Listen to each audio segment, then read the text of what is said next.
अस्सलाम वालेकुम students, welcome to chemistry सीखो। जैसा कि आपने टाइटल से देख ही लिया होगा, इस वीडियो में हम डिस्कशन करेंगे पी ब्लॉक एलिमेंट्स के बारे में और उनकी कुछ जनरल कैरेक्टरिस्टिक्स और प्रॉपर्टीज़ के बारे में। ठीक है ना। तो जो पी ब्लॉक एलिमेंट होते हैं या पी ब्लॉक जो होता है पीरियोडिक टेबल में, वो राइट हैंड साइड में होता है। ठीक है। इनमें टोटल 6 ग्रुप्स होते हैं। कौन कौन से? 13, 14, 15, 16, 17 और 18।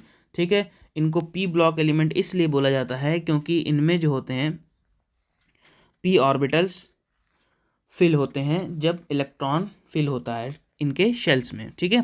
मतलब जब इनमें हम इलेक्ट्रॉनिक कन्फिग्रेशन करेंगे तो इनका जो वैलेंस इलेक्ट्रॉन होता है वो कहाँ पर जा रहा होता है? इनका जो वैलेंस इलेक्ट्रॉन होता है वो फिल कर रहा होता है पी ऑर्बिटल्स को। ठीक है। इसलिए इनको हम क्या करते हैं? पी ब्लॉक एलिमेंट्स बोलते हैं। ठीक है। मॉडर्न क्लासिफिकेशन के अकॉर्डिंग, अगर हम मॉडर्न पीरियोडिक टेबल के अकॉर्डिंग देखें तो ये जो होता है हमारा ग्रुप 13 होता है, ये वाला 14 होता है, ये 15 होता है, ये 16, this one is called 17 and this one is 18। Okay. Group 13, 14, 15, 16 total हमारे पास 6 ग्रुप मिला के क्या बनाते हैं? पी ब्लॉक बनाते हैं। ठीक है ना। अगर हम बात करें तो ये जो ग्रुप होता है 18 वाला, इसमें सारी की सारी क्या होती हैं? नोबल गैसेज होती हैं। ठीक है। अगर हम 17 ग्रुप की बात करें तो इनको हम लोग बोलते हैं हेलोजन फैमिली। ओके। इसके बाद अगर हम 16 ग्रुप की बात करें तो इसका नाम होता है, ऑक्सीजन के जो ग्रुप होते हैं इनका नाम होता है कैल्कोजन फैमिलीज। ओके। कैल्कोजन फैमिली। कैल्कोजन फैमिली जो वर्ड होता है ना, ये काफ़ी हायर लेवल पे एक जनरल नॉलेज के लिए, वैसे इन जनरल हम इसको ऑक्सीजन फैमिली ही बोलते हैं। ठीक है। इसका दूसरा नाम होता है कैल्कोजन फैमिली। अगर हम बात करें ग्रुप 15 की तो ये इसका नाम होता है निक्टोजन। ठीक है। निक्टोजन फैमिली। ठीक है। या हम लोग इसको कॉमनली कहते हैं कौन सी फैमिली? Nitrogen family. देन अगर हम बात करें ग्रुप 14 की तो इसको हम लोग इन जनरल बोलते हैं कार्बन फैमिली, या इसका दूसरा नाम होता है टेट्राजेन फैमिली। ठीक है ना। टेट्राजेन फैमिली या फिर कार्बन फैमिली। ओके। और इसके बाद ये जो हमारा 13 वाला होता है इसको हम लोग बोलते हैं बोरॉन फैमिली। ठीक है ना। तो ये हमारे क्लासिफिकेशन होती है। ठीक है। मतलब इसका नाम है बेसिकली। ग्रुप 13 का नाम होता है बोरॉन फैमिली, ग्रुप 14 का टेट्राजेन फैमिली या कार्बन फैमिली, ग्रुप 15 का निक्टोजन फैमिली या नाइट्रोजन फैमिली, देन ग्रुप 16 का कैल्कोजन फैमिली या ऑक्सीजन फैमिली, ग्रुप 17 का या हेलोजन फैमिली और ग्रुप 18 का नोबेल गैस। ठीक है। अगर हम बात करें इनके आउटर मोस्ट इलेक्ट्रॉनिक कन्फिगुरेशन की, यानी आखिरी इलेक्ट्रॉन कहाँ जा रहा है, तो इन जनरल जो इसकी इलेक्ट्रॉनिक कन्फिगरेशन होती है वो होती है NS2 NP1 to 6। मतलब पी में पी ऑर्बिटल में 1 से लेकर 6 इलेक्ट्रॉन जा सकते हैं, जहाँ पे n की वैल्यू जो होगी क्या होगी? 2 से 7 के इक्वल होगी। इन जनरल इसमें से हम किसी भी चीज़ का एग्जांपल, फॉर एग्जांपल हम उठा लेते हैं फ्लोरीन का एग्जांपल। ओके। तो फ्लोरीन किस पीरियड में आता है इसको हमको पहले समझना पड़ेगा। तो मॉडर्न पीरियोडिक टेबल के अकॉर्डिंग हम बात करें तो हमको फ्लोरीन मिलता है सेकेंड पीरियड में। ठीक है। तो यहाँ पर जो इसकी वैल्यू आएगी वो क्या आएगी? 2s2 2p 1 2 3 4 5 2p5 2s2 2p5। ये हो गई किसकी? फ्लोरीन की कन्फिग्रेशन। ठीक है।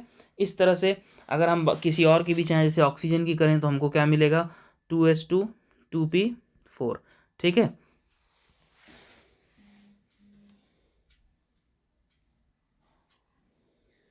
इस तरह से हमको electronic configuration, general outer most electronic configuration हम इजीली कर सकते हैं। ठीक है। इसके बाद अगर हम बात करें पी ब्लॉक एलिमेंट की, तो पी ब्लॉक एलिमेंट में ये कुछ इधर वाले यानी लेफ्ट हैंड साइड में हमारे पास मेटल्स होते हैं, राइट हैंड साइड में हमारे पास नॉन मेटल्स होते हैं। और ये जो बीच के जैसे जर्मेनियम हो गया, सिलिकन हो गया, आर्सेनिक हो गया, एंटीमनी हो गया, ये सब मेटलॉइड्स होते हैं। तो बेसिकली कहा जाए तो ये एक मिक्सचर होता है किस चीज़ का? Metal, non metals as well as metalloids का। ठीक है ना। मैं तीनों, मतलब इसमें तीनों टाइप के, सबको पता है एलिमेंट के 3 टाइप्स होते हैं, तो तीनों टाइप ऑफ एलिमेंट इसमें पाए जाते हैं। ठीक है ना। पी ब्लॉक में। ठीक है। अगर हम बात करें किसी भी एक सिंपल से, अगर हम किसी एक ग्रुप को पकड़ लें, तो अगर हम बात करें जैसे मान लीजिए कि फॉर एग्जांपल ग्रुप 13 की बात करें, तो अगर हम डाउन द ग्रुप आते हैं, मतलब बोरॉन से लेके थैलियम तक या उसके नीचे 113 के तक, तो अगर हम बोरॉन से थैलियम तक आते हैं तो हम ये नोटिस करेंगे कि उसका मेटेलिक कैरेक्टर इंक्रीज करता है, मतलब डाउन द ग्रुप। ठीक है। डाउन द ग्रुप अगर हम आ रहे हैं तो मेटेलिक कैरेक्टर क्या होगा, इंक्रीज करेगा, यानी कि ऊपर वाले नॉन मेटल्स हैं तो नीचे आते आते मेटल्स हो जाएंगे, ठीक है ना। तो down the group metallic character increases. Okay, इसके बाद अगर हम बात करें तो इनकी इलेक्ट्रॉनिक आयोनाइजेशन एनर्जी जो होती है, आयोनाइजेशन एनर्जी ये रिलेटिवली हायर होती है एस ब्लॉक से, ठीक है ना। Ionization energy of P blocks is higher, relatively higher than ionization energy of S block. अगर हम कंपेयर करें एस ब्लॉक से तो पी ब्लॉक की हमको आयोनाइजेशन एनर्जी ज़्यादा मिलेगी। इसका मतलब ये हुआ कि ये जो पी ब्लॉक के एलिमेंट्स होते हैं इनमें से इलेक्ट्रॉन निकालना हो, अगर इनके आउटर मोस्ट में से इलेक्ट्रॉन निकालना हो तो हमको एनर्जी का यूटिलाइजेशन ज़्यादा करना पड़ेगा, ठीक है। इन जनरल बात की जाए तो ये कोवेलेंट कंपाउंड फॉर्म करते हैं, ठीक है। इन जनरल बात की जाए तो ये कोवेलेंट कंपाउंड फॉर्म करते हैं, ठीक। कोवेलेंट कंपाउंड क्या होता है, वो कंपाउंड जो शेयरिंग ऑफ इलेक्ट्रॉन से बना हो, ये क्लास 10th में आपने पढ़ा रखा होगा। तो शेयरिंग ऑफ इलेक्ट्रॉन का इनमें ज़्यादा ही टेंडेंसी होती है, ठीक है ना। इसके बाद अगर हम बात करें, अगर हम किसी भी पीरियड में, जैसे हमारे पास ये सेकंड पीरियड है, ये थर्ड वाली है, ये फोर्थ पीरियड है, ये फिफ्थ है, सिक्स्थ है, देन ये हमारे पास सेवन्थ है। तो 2 3 4 5 6 ये सारे पीरियड हैं। अगर हम इधर से इधर जा रहे हैं, मतलब लेफ़्ट टू राइट अगर हम मूव कर रहे हैं किसी भी पीरियड में, तो हम नोटिस करेंगे कि इनमें जो होता है ऑक्सीडाइजिंग कैरेक्टर बढ़ता जाता है, ठीक है ना। ऑक्सीडाइजिंग कैरेक्टर बढ़ता जाता है। ऑक्सीडाइजिंग कैरेक्टर मतलब ये ऑक्सीडाइज होना, ठीक है, ऑक्सीडाइजिंग कैरेक्टर होता है, ठीक है।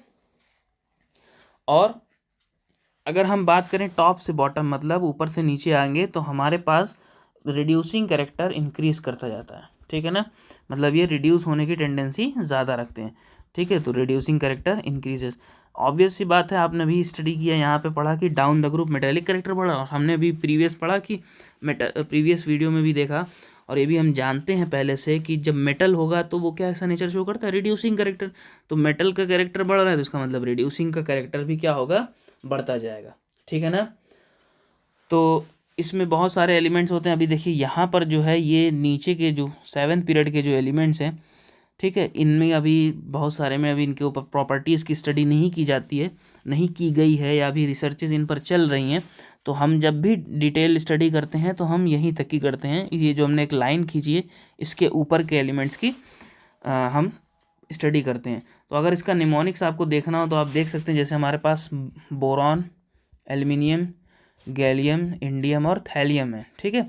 तो इसको आप कह सकते हैं कि ये बैगन, ये हम इसको लिख लेते हैं आलू, इसको लिख लेते हैं गाजर, और इसको लिख लेते हैं इन थैला। तो आपको याद करना हो अगर ग्रुप 13 को, तो इस तरह से याद कर सकते हैं, बैगन, आलू, गाजर, इन थैला।